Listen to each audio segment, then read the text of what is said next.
thanks for joining me again. And we're on part 2 of that dress. Remember, diet. D stands for diet. R stands for rest. Now we're going to tackle the E, the exercise. Remember, we don't call it exercise for kids. Don't ever say exercise around kids. We call it play. And kids need play. Let's just face it, movement is life. Kids need to move. They need to exercise. They need to get outside and play. And when you can combine the two and they can come up with creative ways to think and move, building a fort in the woods, right? Just taking some sticks and building a fort in the woods. What's wrong with, building a snowman or a snow fort? I gotta tell you, I love snow because it's like winter sand and kids get outside, they're moving, they're wrestling this big snowball that they have to push, they're running around, they're going up the hill and sledding, and it wears them out. But it's also creative play that they can just come up with all kinds of things. So getting them outside. But what's another thing that play does? It causes sweating. Sweating is great. It's great for you. I know it's not the most pleasant thing in the world. You stink a little bit afterwards, but guess what? It releases toxins as well. So that removes fluid from your body and it becomes stagnant. The fluid does not become stagnant anymore in your body, and it gets those toxins out of your body. So it releases the chemicals and it cleans out your skin. So it helps your body stay healthy as well. Play reduces stress, essentially with other kids because they're interacting with those kids as well. Even better when done outside, like I said too. Okay, so exercise. Great for the kids. Remember, it tires them out, but creative play is awesome too. Get outside and play, the best thing you can do. How does stress affect us as well? Because remember, that's the first S is stress.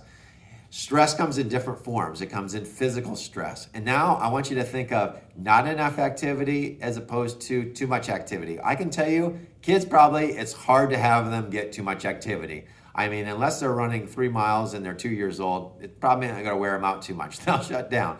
But they can go and go and go and go and go. Stress comes in the form of toxins as well, or emotions. But we have to put stress in perspective. We have to focus on the emotional. So what happens when a person gets stressed out? Like when kids have meltdowns, I can tell you that there's always a snack in my car.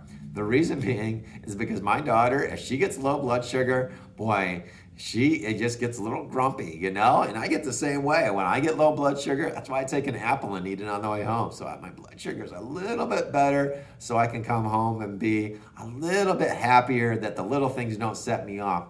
But, making sure that the child has something to snack on because that's going to affect their mood. Watch out for what they're eating too because that affects their mood. We talked about, coming back full circle on how these are all connected. Like when you're eating like the Swedish fish are loaded with dyes, right?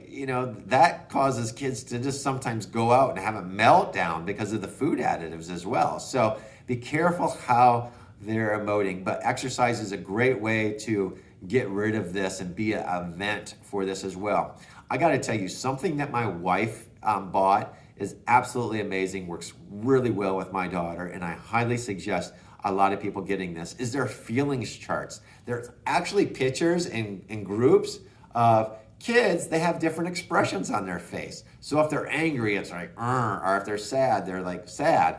Or if they're excited and joyful, right? Happy and joyful is a great state, or calm and tranquil. And we can ask our daughter, if she's upset, she might not have the words for it, but she definitely knows the face. And she can go up there and point to it and say, hey, this is how I feel right now. And I'm like, okay. And we acknowledge that. It's okay to feel that way. I understand why you would feel that way.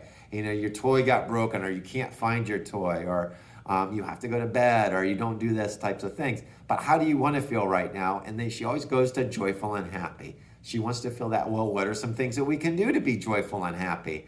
Can we give tickles, right? Can we have some fun? And it really distracts her from some things as well. So it's a very helpful hint to do those feelings charts. If you have any questions about that, let me know. If you want to know the link, maybe I'll throw a link in there where you can get them. And it's very helpful to de-stress your child and de-stress and have them cope with it as well.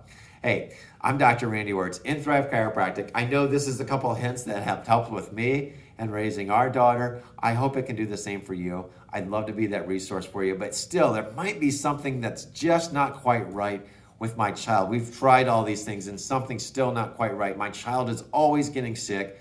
We're giving them good vegetables. We're making sure we're staying away from the sugars as best we can. Hey, they're outside playing, but man, they are just sick all the time and coughing.